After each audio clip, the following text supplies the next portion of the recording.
ఎందుకంటే ఇప్పుడు నేను చెప్పబోయేది అబ్బాయిలకు మాత్రమే. అందుకే అబ్బాయిలు జాగ్రత్తగా వినండి. మీరంతా ఇప్పుడు డిగ్రీ చదువుతున్నారు. చూడండి, ఇక్కడ ఎంత బాగా చదువుకున్నా చివరికి ఏదైనా జాబ్ చేసుకుని సెటిల్ అవ్వకపోయినా అమ్మాయిలకు హౌస్ కీపింగ్ అనే జాబ్ ఉంది. అందుకే వాళ్ళు జాబ్ చేయకపోయినా వాళ్ళని ఎవరేమనరు. మరి అబ్బాయిలు తప్పకుండా ఏదో ఒక పని చేయాలి. అందుకే మీరే జాగ్రత్తగా వినండి.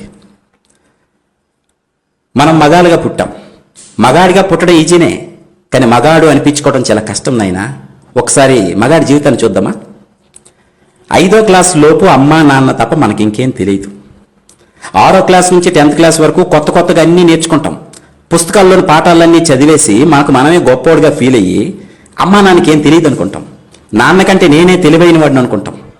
ఇంటర్ డిగ్రీలు మరి చెప్పాల్సిన అవసరం లేదు. కుర్రోళ్ళం అయిపోయాం.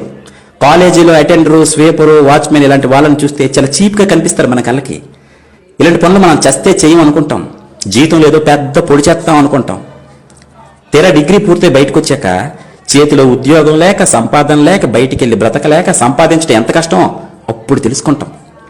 చిన్న ఉద్యోగమైనా ఎంత విలువైందో అప్పుడు అర్థమవుతుంది. వయసు వచ్చిన కొడుకు ఇంట్లో ఖాళీగా ఉంటే అమ్మా నాన్న నిన్ను అదోలా చూస్తుంటే అప్పుడు మీరు రెడీ అవుతారు. 5,000 జీతమైనా చాలు ఏ పనైనా చేస్తానని. ఆటో డ్రైవర్ గానో, కంపెనీలో హెల్పర్ గానో, సెక్యూరిటీ గార్డు గానో పనిచేస్తున్నప్పుడు అప్పుడు తెలుస్తుంది అటెండర్ ఉద్యోగం కంటే తక్కువ స్థానంలో ఉన్నానని. చూస్తూ ఉండగానే 30 ఏళ్ళు నిండిపోతాయి నీకు. పక్కన పెళ్ళాం, చేతిలో 2 పిల్లలు. సబ్బులు, పేస్టులు, పౌడర్లు, రేషను, ఇంటద్దె, కరెంటు బిల్లు, పాలు bill, cell phone recharge, school ఫీజులు, నెలకొక గ్యాస్ బండ, ఇవే కాక వినాయక చవితి, దసరా, సంక్రాంతి, భోగి, దీపావళి, ఇలా సంవత్సరం అంతా ఏదో ఒక పండగ. అన్నిటికీ డబ్బు కావాలి. ఒక్కసారి వెనక్కి తిరిగి చూస్తే బాధ్యతల అగాధంలో పడిపోయి ఉంటావు. వచ్చిన శాలరీ సరిపోదు, ఎక్కడ చూసినా అప్పులే. సడన్ గా పిల్లలకు బాగాలేకపోతే ఒరికిపోతావు. చేతిలో 500 కూడా ఉండదు. జీతం రాగానే ఇస్తాను, 500 ఫోన్ పే చేయరా అని క్లాస్మేట్ ఫ్రెండ్కి ఫోన్ చేస్తావు.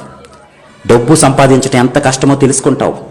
ఇప్పుడు కాలేజీ రోజుల్లో అన్నీ నీకే తెలిసని ఎగిరిపడే నీకు 30 ఏళ్ళు నిండితే గానీ అసలు జీవితం అర్థం కాదు. అంతలోనే నీ పేరెంట్స్ ఈ లోకం విడిచిపోతారు. అప్పుడు తెలుస్తుంది నీకు జీవితం అస్సలు విలువ. కూలి పని చేసైనా నీ తండ్రి నిన్ను ఎలా పెంచాడో గుర్తు చేసుకుంటావు.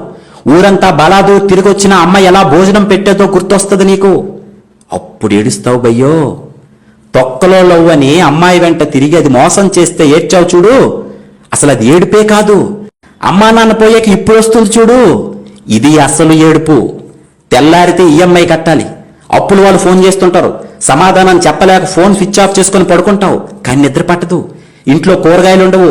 నీ దరిద్రం చూసి భరించలేక అప్పుడు నీ పిల్లం ఒరే చేతకాని దద్దమ్మా, పడుకోవడానికి తప్ప ఇంకా దేనికి పనికిరాని ఎదవు నువ్వు అని నిన్ను పక్కింటోడితో పోల్చి పొడుస్తుంది చూడు, అప్పుడు వస్తాయిరా మీకు నడుము నొప్పి, మోకాలు నొప్పులు. నవ్వకండి, ఇది నిజం. ఇదే జరుగుతుంది మగాడి జీవితంలో. ఇప్పుడు అనిపిస్తుందిరా నీకు, చీ దీనమ్మ జీవితం, అసలు మగాడిగా ఎందుకు పుట్టానురా అని.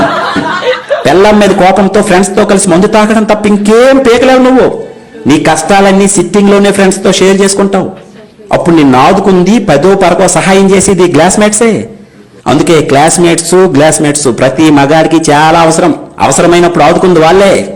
మగాడిగా పుట్టిన తర్వాత ఈ కష్టాలన్నీ తప్పవునైనా సంపాదించాల్సింది నువ్వే, పెంచాల్సింది నువ్వే, దొబ్బులు కాయాల్సింది కూడా నువ్వే.